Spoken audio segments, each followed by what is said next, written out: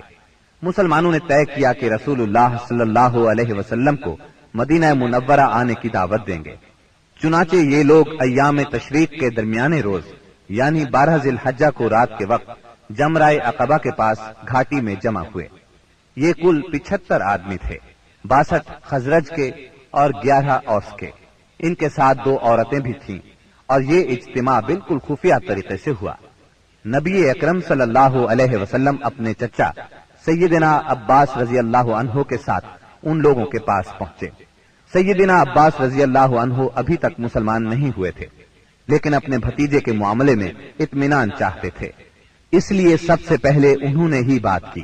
بولے، رسول اللہ صلی اللہ علیہ وسلم اپنی قوم اور اپنے شہر میں عزت اور حفاظت کے ساتھ ہیں، لہٰذا اگر تمہارا یہ خیال ہے کہ تم انہیں جس چیز کی طرف بلا رہے ہو اسے نبھاؤ گے اور انہیں ان کے مخالفین سے بچا لو گے تو تم نے جو ذمہ داری اٹھائی ہے اسے اچھی طرح جان لو، ورنہ ابھی سے انہیں چھوڑ دو۔ ان کے جواب میں اہل یثرب کے ترجمان سیدنا برا بن معرور رضی اللہ عنہ نے کہا، ہم رسول اللہ صلی اللہ علیہ وسلم سے سچے دل سے وفاداری کا ارادہ رکھتے ہیں، اپنی جانیں ان پر نچھاور کر دیں گے، لہٰذا اے اللہ کے رسول آپ بات کیجئے اور اپنے رب کے لیے اور اپنے لیے جو عہد و پیمان پسند ہو لے لیجئے۔ اس کے بعد رسول اللہ صلی اللہ علیہ وسلم نے گفتگو فرمائی، آپ نے قرآن کریم کی تلاوت فرمائی، پھر ان حضرات کو اللہ کی طرف دعوت دی، اسلام کی طرف رغبت دلائی اور اپنے رب کے لیے عہد لیا۔ فرمایا، تنہا اسی کی عبادت کرو اور اس کے ساتھ کسی کو شریک نہ کرو۔ اس پر اہل یثرب نے کہا، ہم کس چیز پر آپ سے بیعت کریں؟ نبی کریم صلی اللہ علیہ وسلم نے فرمایا، چستی اور سستی ہر حالت میں بات سنو گے اور مانو گے، تنگی اور خوشحالی ہر حال میں مال خرچ کرو گے، بھلائی کا حکم دو گے اور برائی سے روکو گے، اللہ کے راستے میں اٹھ کھڑے ہوگے اور اس سلسلے میں کسی ملامت کرنے والے کی ملامت کی پرواہ نہیں کرو گے، اور جب میں تمہارے پاس آ جاؤں تو میری مدد کرو گے، اور جس چیز سے اپنی جان اور اپنے بال بچوں کی حفاظت کرتے ہو اسی سے میری حفاظت کرو گے اور تمہارے لیے جنت ہے۔ سیدنا عبادہ رضی اللہ عنہ فرماتے ہیں کہ ہم نے آپ سے اس بات پر بھی بیعت کی کہ حکومت کے بارے میں اہل حکومت سے جھگڑا نہیں کریں گے۔ اس پر سیدنا برا بن معرور رضی اللہ عنہ نے آپ کا ہاتھ پکڑا اور عرض کیا، ہاں اس ذات کی قسم جس نے آپ کو حق کے ساتھ بھیجا ہے، ہم یقیناً اس چیز سے آپ کی حفاظت کریں گے جس سے اپنے بال بچوں کی حفاظت کرتے ہیں، لہٰذا آپ ہم سے بیعت لیجئے۔ اتنے میں سیدنا ابو الحسن بن تیہان رضی اللہ عنہ نے بات کاٹتے ہوئے کہا، اے اللہ کے رسول، ہمارے اور کچھ لوگوں کے درمیان عہد و پیمان کی رسیاں ہیں، اور اب ہم ان رسیوں کو کاٹنے والے ہیں، تو کہیں ایسا نہ ہو کہ ہم تو یہ رسیاں کاٹ ڈالیں، ادھر اللہ آپ کو غلبہ عطا کر دے تو آپ ہمیں چھوڑ کر اپنی قوم میں آ جائیں۔ یہ سن کر آپ مسکرائے، پھر فرمایا، نہیں بلکہ آپ لوگوں کا خون میرا خون اور آپ لوگوں کی بربادی میری بربادی ہے۔ میں آپ لوگوں سے ہوں اور آپ لوگ مجھ سے ہیں، جس سے آپ جنگ کریں گے میں بھی اس سے جنگ کروں گا، جس سے آپ صلح کریں گے میں بھی اس سے صلح کروں گا۔ ابھی آپ نے یہ الفاظ فرمائے ہی تھے کہ ٹھیک اسی وقت سیدنا عباس بن عبادہ بن نزلہ رضی اللہ عنہ آگے بڑھے اور بولے، آپ لوگ جانتے ہیں کہ ان سے کس بات پر بیعت کر رہے ہیں۔